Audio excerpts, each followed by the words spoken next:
Morning, everybody. Andy here again, day 23. First things first, I should put the daily desk down there, and fairly consistent. It was expected to go up a little bit yesterday, but it hasn't. But I'm sure it will do at some time. The daily desk yesterday for Wednesday, 761. Once again, these are just in hospitals, and the total deaths now 12,868. And there's still that controversy rumbling on here about care homes and people dying in the community in their own homes, etc., and not being counted. Apparently, they are in other parts of the country, or the UK, should I say?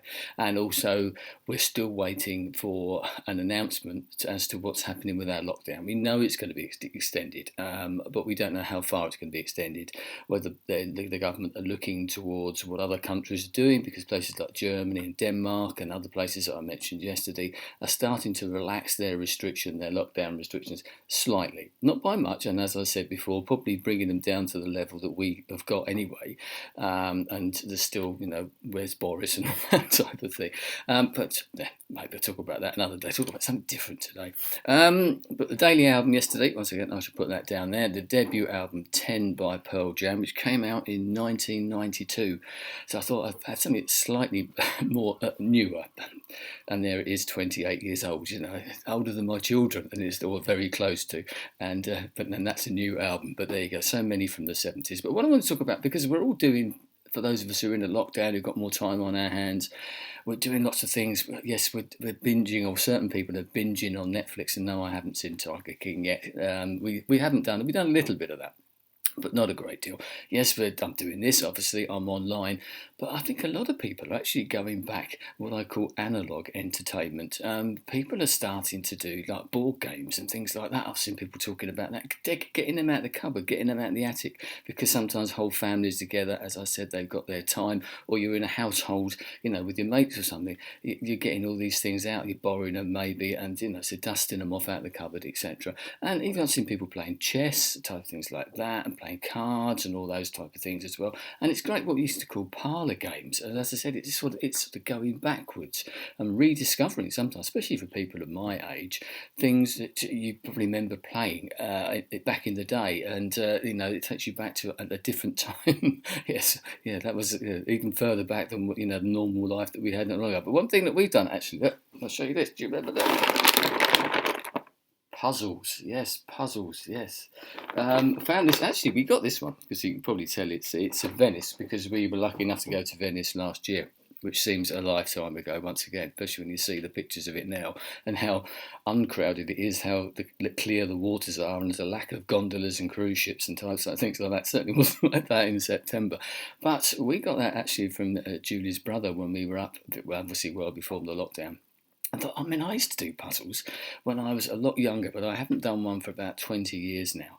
And I remember my late grandmother, bless her, she used to do them all the time. And every time you went round to her little flat house, she always used to have a puzzle out on the table, didn't you? And you can probably, if you're of a certain age, you can probably remember seeing that yourself from your sort of relatives or even your parents back in the day doing that type of thing. And then, of course, now they've invented this thing where you can roll them up and put them aside and stuff. But we got that one.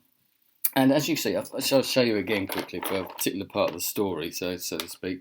They're quite. It's a piece of art, and that's one of the good things about them. You can get all these pieces of art, but we did most of it. We did all the gondolas and the gondolier and the basilicas and all that sort of stuff, the canal, and then we came to the sky.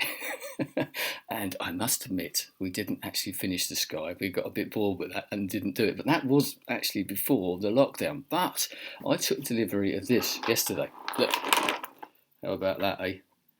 It's a 1,000. No, a 1,000-piece jigsaw puzzle of Sergeant Pepper's Lonely Hearts Club Band, the album cover. I was talking about albums the other day, and as I said, if anything is ripe for being used on puzzles, it's album covers, album art, especially back in the LP generation, the LP years that I was talking about in previous videos. And the reason I'm talking about albums, if you want to go back to some of them, in case you're wondering, I saw that the other day.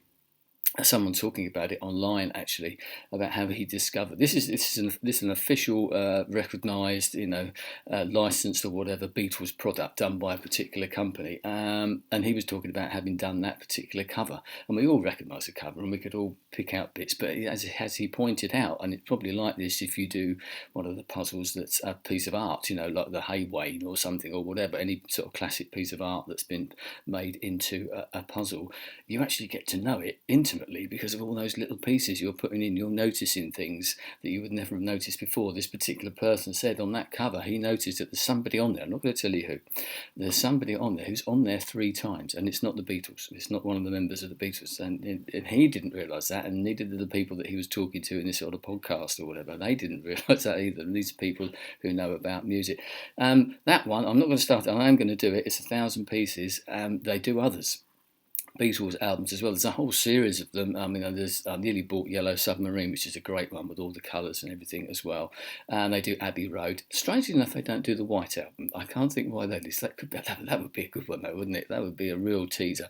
And I did wonder whether other album covers are out there. You can get them because, as I said, some, especially the old. You remember, if anyone's of a certain age, Roger Dean, that the covers that he did, designed, painted for albums, generally in the sort of mid 70s, and people like Yes, Uriah Heep, and Greenslade, 3 bands that I know he produced album covers for. Classic, very colourful, very distinctive album covers, which would be absolutely perfect for a jigsaw puzzle. And I did have a quick look actually, and there are some jigsaw puzzles out there of album covers, but they only tend to be like 500 pieces, so they're considerably smaller than those. I mean, you can get Ziggy Stardust's Iron Maiden covers, which would be quite interesting, Metallica, and mainly sort of heavier rock and metal bands, or types of things like that. But so I'm going to give that a go. I'd love to know if you're doing this. Are you going back to the old analog entertainment? You may have got a bit bored with Netflix and things like that, and it's quite a good way to go back and look at things and re-experience them, because it can be a communal thing as well. But obviously puzzles you can do if you're on your own as well, and even cards and things like that you could play potentially on your own. But they are quite communal things, especially if you leave them out on the table, as we did with the other one. But the trouble with that is that you're getting towards bedtime, so I'll just do a few more pieces.